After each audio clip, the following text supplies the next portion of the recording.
But it was every day, all day, drinking and drugging for 3.5 years straight. And it's just me and my youngest daughter, a Mossberg shotgun, a loaded 44 Magnum. I had a standoff with the police. It was probably the best thing that ever happened because they saved my life by arresting me. I had no bail, so I had to detox in jail. So I didn't leave from the day I got arrested in 2021 until 2025, like a couple months back. I was locked up. It was pretty bad. And then one day it clicked and I was like, you have to be remorseful. You have to take blah, blah, blah for your actions. And everything started going good once I started like getting into AA and I started doing anger management, church services, kenosis, Bible study. I had a job in prison. I turned it around, you know what I'm saying? And life got better.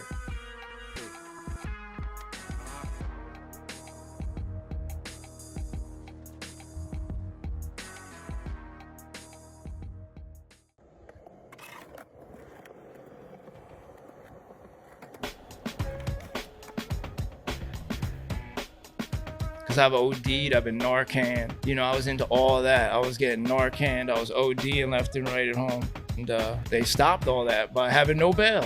It was perfect. It was the best thing that's ever. I don't ever want to go back, but I'm very happy I got to experience being sentenced to 5 years. I think it's a good enough time. If somebody's really going through it in the street on some like bullshit, I think a 5-year sentence, if they can make it out with their brain, okay. I think you can you have another shot at life, 100%. I needed it. Yeah, there is no way to get out. You know, it's not like, oh, if I hit up so-and-so, maybe I'll trick them into bailing me out and then I'm gonna get into more bullshit once they open the gate, you know? There was no getting out.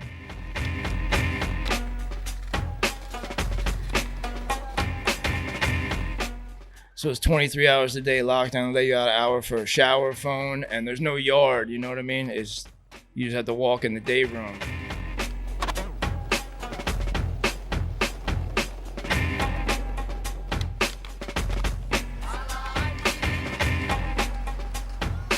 It's ADSEG, you know, administrative segregation / infirmary. And that's the shit they talk about in music video and like rap music, like, oh, 23 in one lockup. Like, I'm like, oh, this is it, I'm here. It's crazy to be in there, man. It's pretty wild.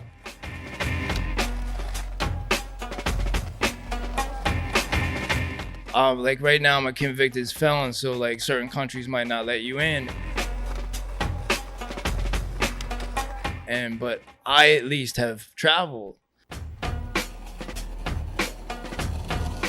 Where some guys you'll meet locked up in prison and stuff, they've never been to Europe, they've never been to Canada, they've never been to Barcelona, all that stuff, you know, Japan, and it's like, and some of them will never get to go. So it's like, I was like, if I can never go to those places again, I'm grateful for what I've had before because I've already been there. I truly feel like I have a second chance at life. Like I don't wake up in the morning. I don't have insomnia anymore.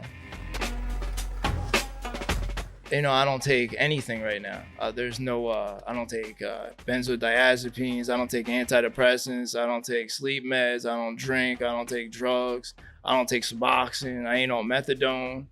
And it's like, in jail and prison, I learned how to sleep again.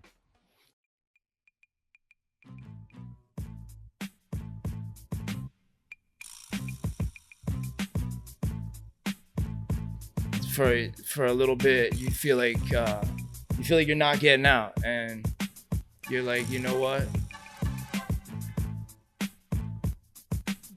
I don't know, man. They try to force medications on you, and then you feel like you're not getting out. And then if they the scariest part is if they tie a psych onto the criminal activity, that's when you can just disappear into psychiatric hospitals. You know what I mean? And never come out. Because you have to get out through a judge. So yeah, before they release you, like you have to see psychiatrists. And they try to force you to take this shot called Vivitrol. It's like an opiate alcohol blocker. I was like, I don't want that, blah, blah, blah. Luckily, the counselor skated. He said, Brian does not need Vivitrol or Suboxone. I gave him a high five and I walked out of there. It didn't work like that, I'm joking. But I didn't have to take it, you know?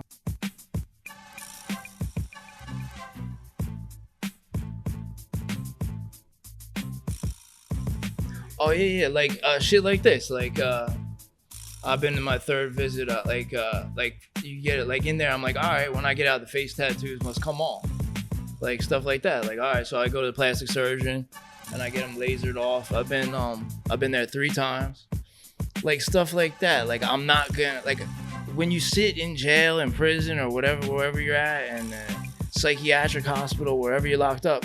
You're gonna like just for 23 hours a day. I did 10 months of 23-1. And it's like, dude, I don't want these face tats. So when I get out, I'm getting this shit taken off. I ain't never gonna wear that shoe. Or this is the board I'm gonna skate. The pairings are gonna go in like this. Like, I want Hanes white t-shirts. You know what I mean? I need Nautica sweatpants. Like everything you're like, all right, I'm gonna do this, I'm gonna do that. But one of the main things was removing my face tattoos. I got them, and I got these in LA on a binge on Skid Row in downtown LA. Like I was getting high on Skid Row in LA, downtown, like where they had the barracks at, I think was down there. And it ended with me in a tattoo parlor by myself getting face tattooed. And then I flew back home, and it's like, oh, look.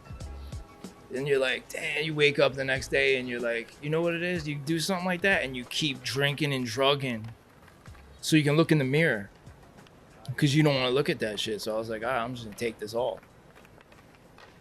I hated that shit on my face. Yeah, black and blue. I went like 2 days ago. Every 6 weeks they can do it.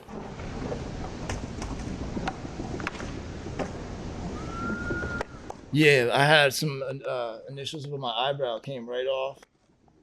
My brother has no tattoos, and I'm a firm. I was watching a thing with a guy on the Hells Angels, an old guy, and I agree with what the guy was saying. He's like, yeah, we like some of our Hells Angels to have no tattoos. I like when I see young guys or young ladies with no tattoos, man, because it's like you are now the 1%, the people with no tattoos.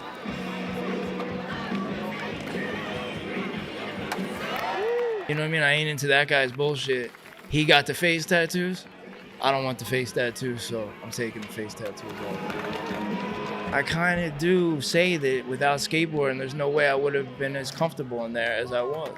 I'm not saying I was super comfortable. It was, you know what I mean? It was crazy. But with the skateboarding, I could relate to people, and they could relate to me because I'd always be like, yeah, like I skate. And then like some dude would be like, yo, I never met anybody with their own shoe before. And he'd be looking at me saying this, and I'm like, damn, I'm in prison, and there's like some pretty, like, you know what I mean, thorough motherfucker being like, yo, it's like an honor to meet somebody that had their name on a shoe. I'm like, yeah, man, like, yeah, we checked you out on the, I had my people at home Google you, and they, you know what I mean, make sure everything, and like that was cool. That went a long way.